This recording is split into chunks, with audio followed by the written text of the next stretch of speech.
Hi, I'm Odellin. My parents kicked me out the same night they learned I lost my job. Not even a phone call, just a manila folder and a message. Figure it out. They said my sister told them everything. What they didn't know was that I'd been paying their mortgage behind the scenes for years. What they still don't know is what I did next. Tell me, have you ever been punished for giving too much? Before we dive in, what time are you listening and where from? Drop a comment below. I read everyone. It was still light outside when I pulled into my parents' driveway. The Missouri air had started to cool, leaves just beginning to bronze at the edges. I sat in my car for a moment longer than I needed to, gripping the steering wheel with both hands, trying to summon a version of myself that looked fine, put together, unbothered. A bakery box sat in the passenger seat beside me, pumpkin rolls dusted with powdered sugar, my mother's favorite this time of year. I'd brought groceries too, green beans, butter, boxed wine.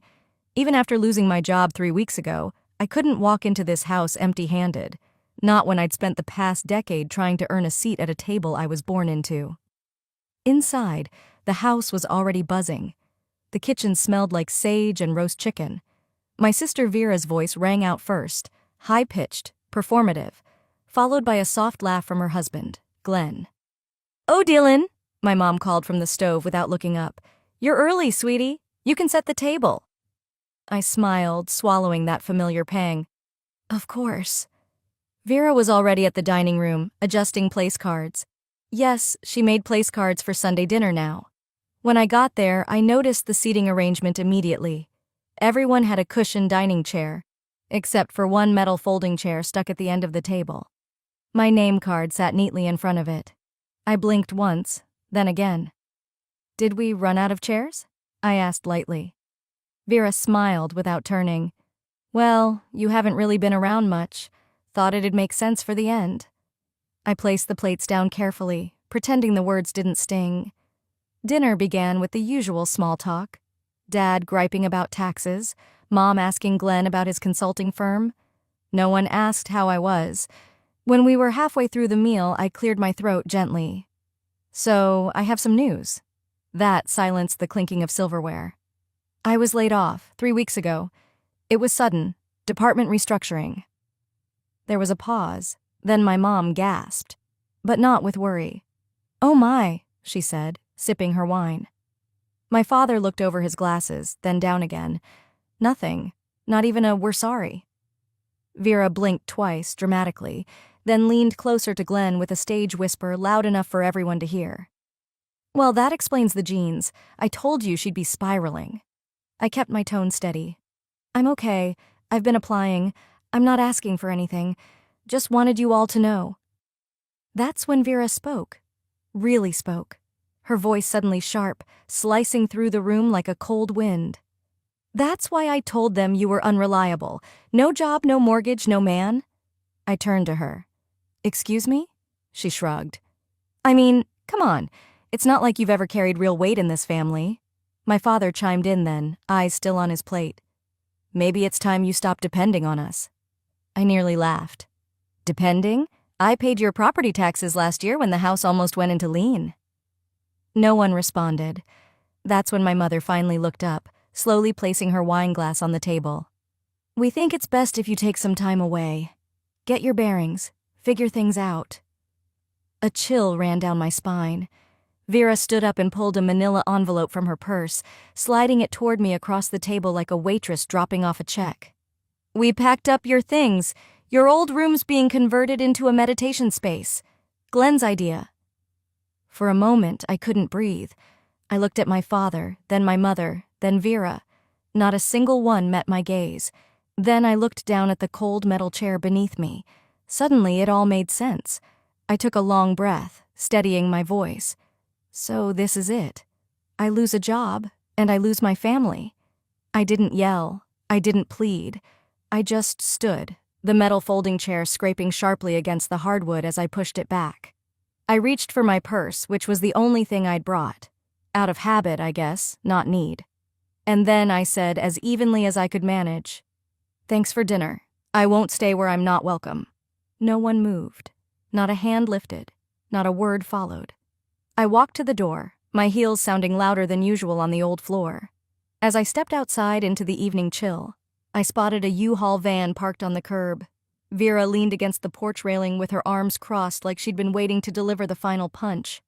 "We already moved your boxes," she said, smirking. "They're in the hallway of your old place, if you still have the keys." She didn't wait for me to respond, just turned back into the house like I'd been dismissed. The sky was darkening fast. Streetlights flickered on in patches. I walked down the steps and opened my car, sitting for a moment in silence before starting it. There was no place to go but back to the apartment I hadn't set foot in for months. It used to be mine. At least I thought it was. The drive wasn't long, maybe 15 minutes, but it felt like I was rolling back the years with every turn. That little building in the south part of town.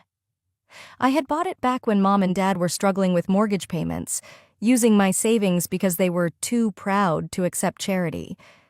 At the time, I thought I was helping preserve family dignity. Now, as I pulled into the parking lot and saw the flickering hallway light above the front door, all I could feel was dread. I walked up to the front entrance and reached for the mailbox out of habit.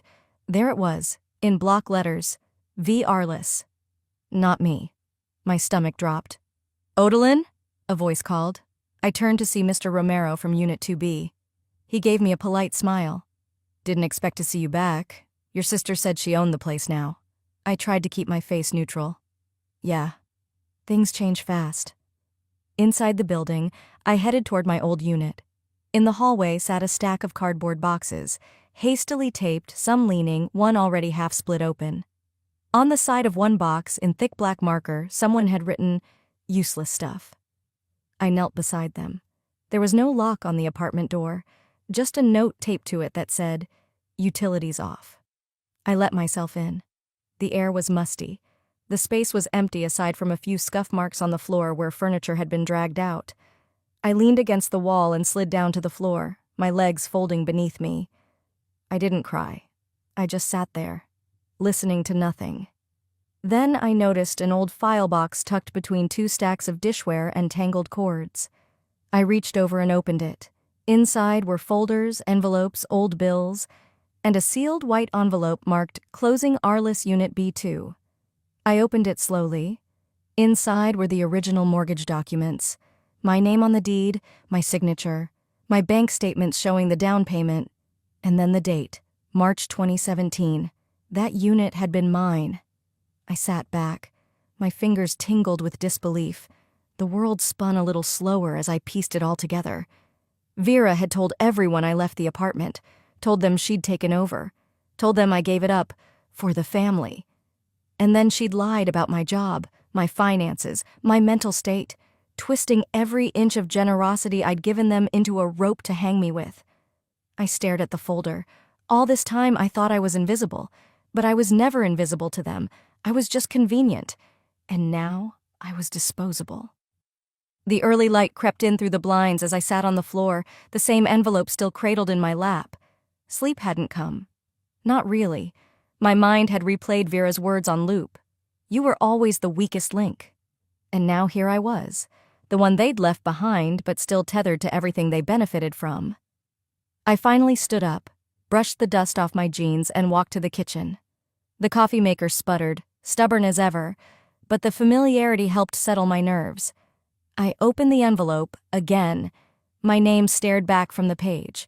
Mortgage agreement, down payment record, all of it in my handwriting.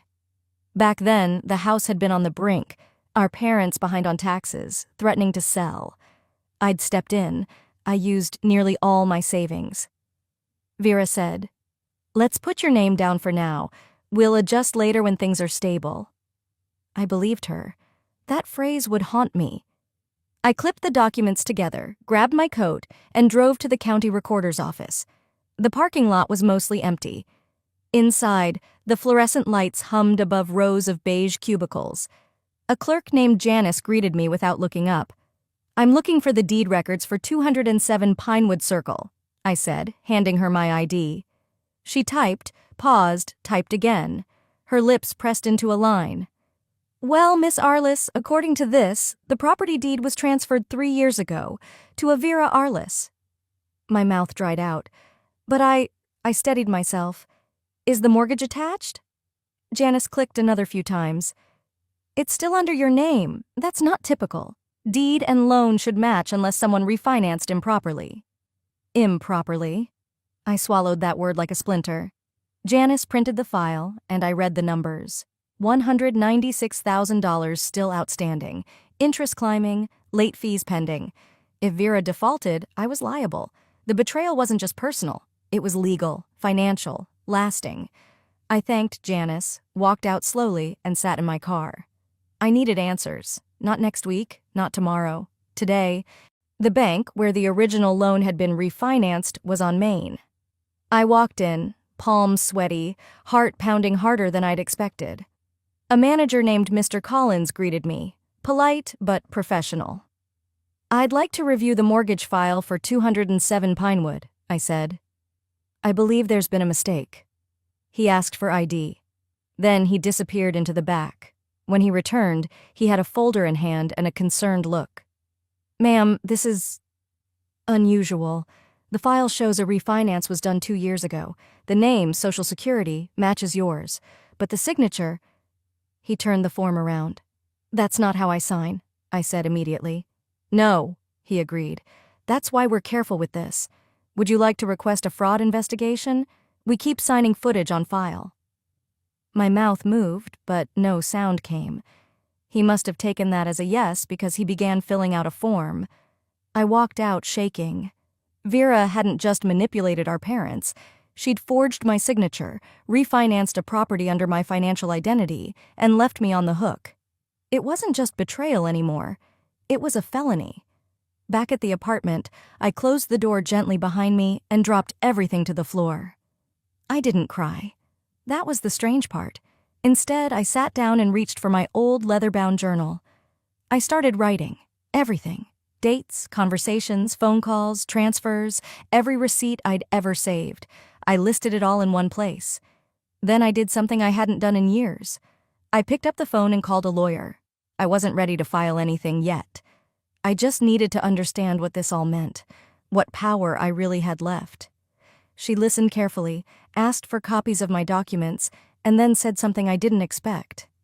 You may have a case for fraud, property theft, and identity misuse, but more importantly, you have power you didn't realize. I stared at my reflection in the dark window. For a second, I didn't recognize the woman looking back, but I was starting to remember her. Power I didn't realize? I was starting to remember who I used to be. 2 days later, I was back in my lawyer's office, sitting across from the same woman who'd calmly laid the groundwork for justice. Her tone was still measured, but sharper now, as if she too sensed the undercurrent of something much darker. We'll send a formal cease and desist to your sister regarding the property and identity fraud, she explained, sliding a document toward me, and request access to all mortgage and refinance paperwork. Quietly. No need to tip your hand just yet. I nodded. Quiet. Got it.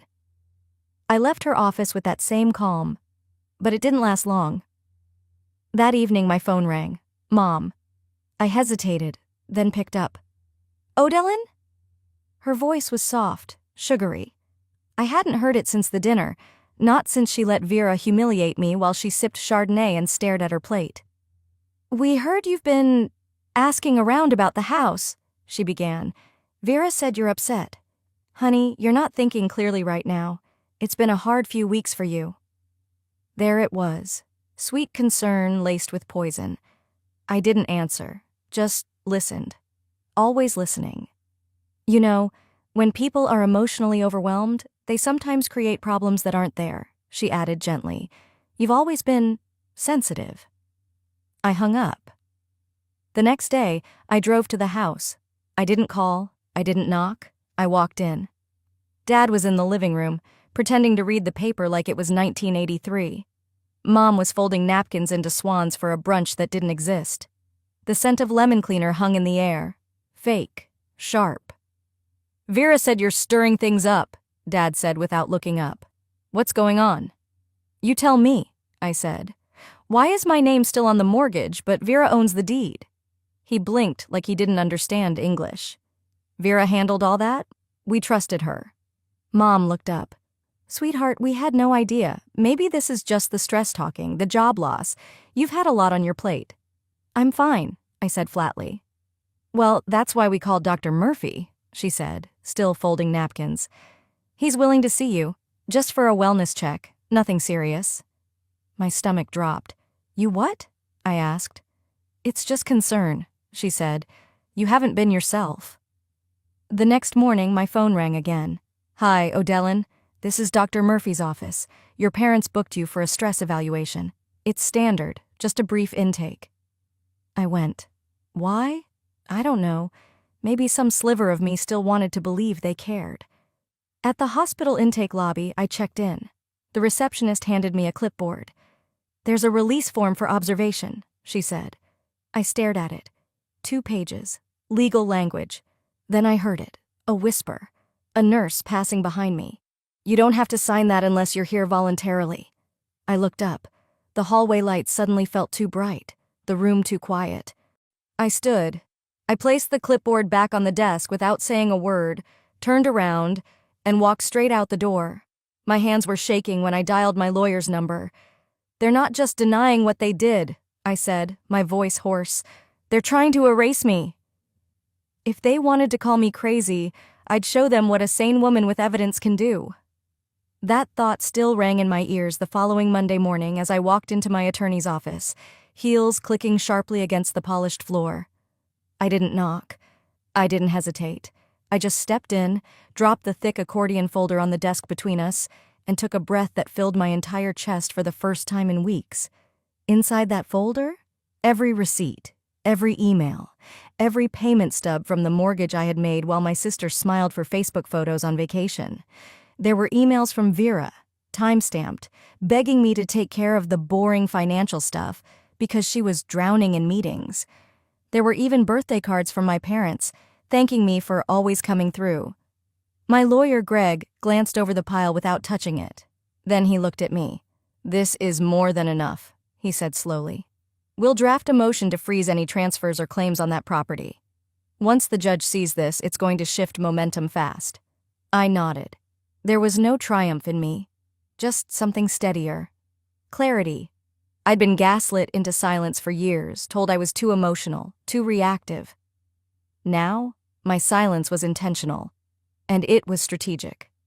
By Wednesday, the certified letters were out. One to Vera, one to my parents, and one to the notary who'd allowed a fraudulent signature to slide through unchecked. I didn't call anyone. I didn't post vague social media quotes about karma or loyalty. I just watched the tracking notifications on my phone. One by one, the green checks lit up beside each name. I didn't smile, but my hand stopped shaking. Friday afternoon, the knock came. I peeked through the peephole. A young man in a blazer stood on the other side with a large white envelope and a clipboard. Are you Miss O'Dellin Arliss? Yes. He handed me the envelope. You've been served. Have a good day.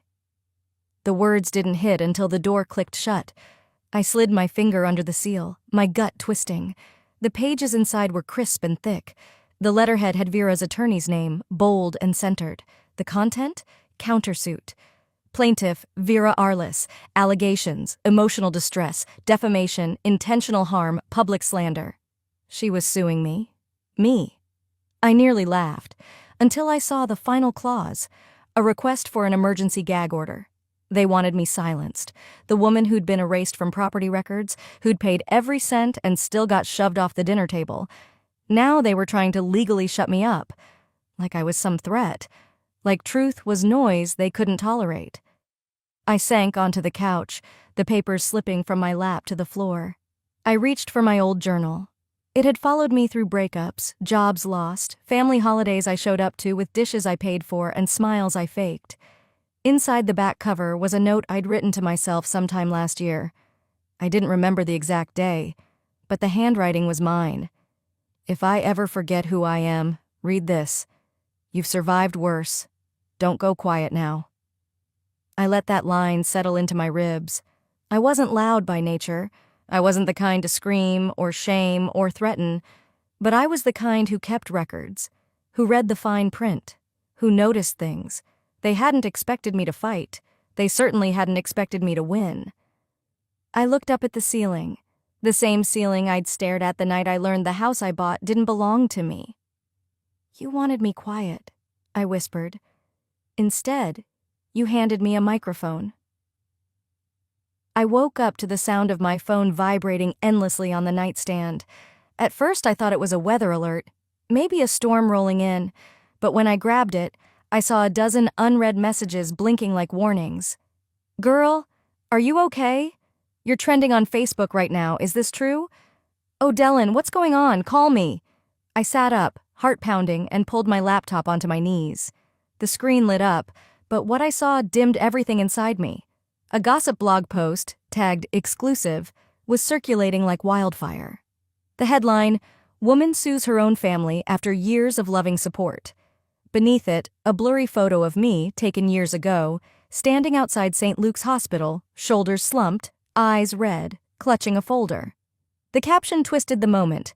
"Caught in a breakdown after allegedly being fired, now she's turning on her family?" There were other photos too. Cropped, dimly lit snapshots from who knows where. One of me sitting alone on a park bench, another from a family cookout years ago, frozen mid-argument. And then the comments, "Typical snowflake, can't handle life so she blames her family." Wow, suing your own parents, you can't buy that kind of entitlement. I heard she was unstable, that letter got leaked for a reason. Leaked letter? I opened a new tab, and there it was. A scanned version of my termination notice from the school board. Except this one wasn't the final HR-approved version. It was the earlier disputed draft, the one Vera had somehow seen, the one that implied inappropriate behavior without naming a cause, the one that had nearly broken me when I first saw it. I slammed the laptop shut and sat still, hands clenched in my lap. This wasn't just a smear. This was execution by innuendo.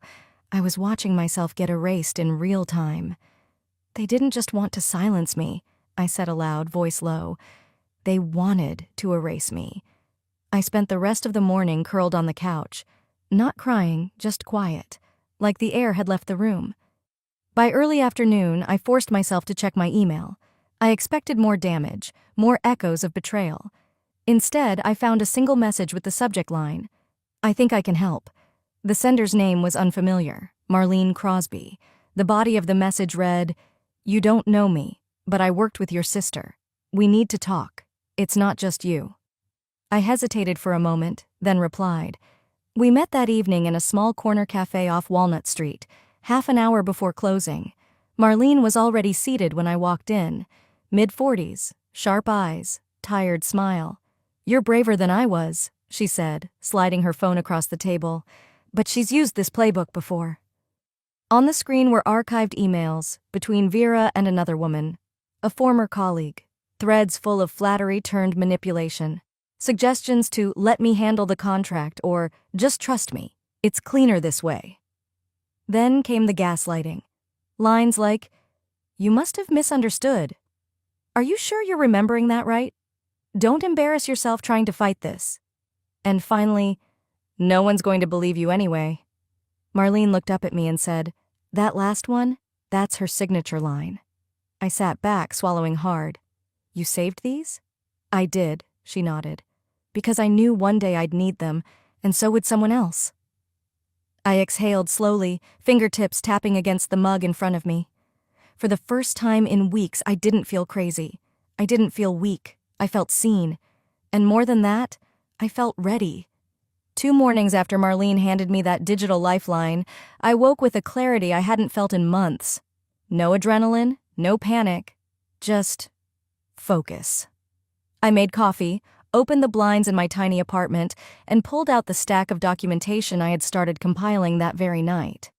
The sunlight caught the edge of the folder. Mortgage documents, screenshots, emails, the hospital visit paperwork, the corrected HR letter from my old job, each one proof of something they'd hoped would stay buried or twisted. I didn't call a PR firm. I didn't script it. I sat down, propped my phone against a stack of cookbooks, and hit record. "You've read the posts. You've heard the whispers. But you haven't heard from me," I began, looking straight into the camera lens. No dramatics, no tears, just the truth. I told them everything. How I'd co-signed a mortgage to help my family during the recession. How Vera had later transferred the property into her name while leaving the debt under mine. How they tried to label me unstable when I started asking questions. How the job termination was twisted into something it never was. And how HR's own records corrected that narrative. Each claim I made, I backed with evidence on screen. I didn't need to shout to be heard. Calm, consistent truth has a volume of its own. When I hit upload, I didn't expect much. Maybe a few friends would see it. Maybe a local moms group would pass it around. By dinner, it had 60,000 views. By bedtime, it crossed 100,000. The hashtag started appearing like wildfire. Believe O'Dellin, silenced no more, not your bank mom. The comment section turned into a place I never expected, solidarity. Women I didn't know shared how their siblings tricked them out of inheritances, how their adult children forged signatures, how no one believed them until it was too late. "You are what strength looks like after betrayal," one woman wrote. Another, "I'm 64, and I've never seen someone tell the truth so plainly. Thank you." I was invited to speak on a podcast the next morning. Voices over 40? Then another. Then one focused on financial justice. I didn't ask for any of it. I just told the truth. Vera, of course, couldn't let that stand. She released a video of her own. Defensive, shaky, full of vague accusations and passive-aggressive jabs. She said things like, "I was just trying to help her," and "Some people twist reality to play victim." It didn't land. Comments rolled in faster than she could delete them. "This reeks of guilt. She sounds like a teenager trying to avoid grounding." I believed the woman with the receipts. Then came Marlene. She went public, with texts, with timestamps, with her own story. Another woman Vera had tried to ruin when things didn't go her way. The pattern was undeniable. A former colleague stepped forward, screenshots of Vera mocking me in group chats, laughing at how easily they'd believe anything she says if you cry a little. Even someone from inside the mortgage lender, anonymously, leaked internal confirmations. I had funded the down payment. My name was still on the debt. Vera had used forged paperwork to push the change through. My phone buzzed constantly. But I didn't celebrate. I posted one thing, just one line, white text on a black background. "When you plant lies, don't be surprised when the garden turns on you." I went to sleep that night, not triumphant, but still. Steady. For once, I felt like the storm was outside of me, not inside. I wasn't done yet. The courthouse didn't feel like a place for revenge. It felt like a quiet reckoning. I stepped out of the car that morning dressed plainly, but with something no one in my family had seen in me for years: resolve. My heels clicked across the concrete as I walked with my attorney toward the filing office. No camera crews, no protest signs, just the calm before a storm they didn't know was coming. "For years," I said, almost to myself as we waited at the elevator, "I paid the taxes, I maintained the records, I kept receipts, and they thought my silence meant surrender." We entered the clerk's office. My attorney handed over the motion we'd drafted together over weeks. It wasn't for defamation or emotional harm or the social media chaos. This was bigger. It was a formal petition to reclaim the full title and deed to the home my parents currently occupied, based on documents buried in a decade-old estate transfer from my godmother's trust. Hidden within the paperwork was a clause stating that if I provided financial support for 5 continuous years, which I had quietly through property tax payments and repair receipts, the house would legally belong to me in full. The clause had a date. It had signatures. It was ironclad. I hadn't even looked at the house in years. But now, it was the symbol of every favor twisted into leverage, every dinner turned into judgment, every lie turned against me. That house carried my name long before they decided to erase me from their story. By noon, certified letters had reached both my parents and Vera. My attorney confirmed they'd signed for them. The group chat I hadn't opened in months suddenly buzzed. First came Vera. "You can't do this," she typed. "You promised you'd never touch that clause. You signed off emotionally. You said it was theirs." I stared at the blinking cursor for a moment before typing, "You also promised you'd never weaponize me." Then I closed the chat, not caring if they saw it. I didn't need them to. The court would. That evening, someone leaked the deed, my deed, onto a Reddit thread that had been following the drama. Within hours, my name was trending again, but this time, not as the unstable daughter or the bitter woman taking her family to court. This time, the headline read, "Mother cut off, kicked out, now reclaims everything she quietly funded." People dug up old posts from my family's accounts, photos of house remodels, vacations taken under the caption, "Our home, our legacy." Comments beneath those photos now said things like, "She built that legacy, they just lived in it." Even the local news station picked it up. A brief interview aired with my attorney, standing on the steps of the courthouse, explaining the legal grounds of the trust. The anchor's final words sealed it. "This isn't a woman destroying her family. It's a woman finally drawing the line." 3 nights later, I heard pounding on my condo lobby door. My phone lit up with a message from security. "She says she's family, wants to see you." I looked at the screen. "Vera." I stepped onto my balcony just in time to see her being escorted out. Her voice cut through the evening air like a blade dipped in acid. "You think money makes you better? You think you've won? You're still nothing without us." I didn't shout back. I didn't flinch. I just let my voice carry down to her like the last truth she hadn't swallowed yet. "That house you're screaming about? It was in my name before your wedding day." She froze, and I turned and walked inside. And still, even after everything, part of me asked, could I ever really let go of them? I sat at my kitchen table, morning light pouring through the windows of my new place. The air smelled faintly of wisteria from the vines blooming just outside. For the first time in months, maybe years, I could hear my own breathing. There was peace in that. Then the knock came. A delivery envelope, postmarked 2 weeks ago. No return address, but I recognized the handwriting before I even opened it. My mother's. I stood there for a long moment, the paper warm from the sun. Then I opened it. No apology, no remorse, just a single sentence. "We're your family, and family doesn't cut ties." I folded the letter slowly and placed it under my coffee cup. I didn't need to read the rest. I'd spent most of my adult life reading between their lines. This wasn't an olive branch. It was a leash. They wanted access again. Not to me, but to the version of me that never said no. That afternoon, I drove to the old house, the one I fought to reclaim, the one I grew up in, the one that had become a battleground and then just 4 walls and a roof. It was empty now. The keys had been returned, the furniture cleared out. The echo of my own footsteps followed me as I walked through each room, but there were no ghosts. Not anymore. In the kitchen, I left a folder on the counter. Inside, a signed document. I donated the house to a local domestic violence shelter. On the cover, I'd written in ink, "Build safety here, where mine was never welcome." As I stepped out the front door, the neighbor across the street, Mrs. Dale, watched from her porch, her dog at her feet, her eyes soft. "Didn't think you'd ever come back," she said. I smiled, hand on my car door. Only to give it a better ending. I didn't need to slam the door. I didn't need to burn anything down. I just needed to close it, gently and finally. Back home, I stood by the garden that came with the new place. The wind had knocked loose a branch, and something caught the sunlight beneath it. I knelt, and there it was. A silver pendant, the one my mother gave me when I was 11. It had been tucked in an old sweater I'd packed from the house.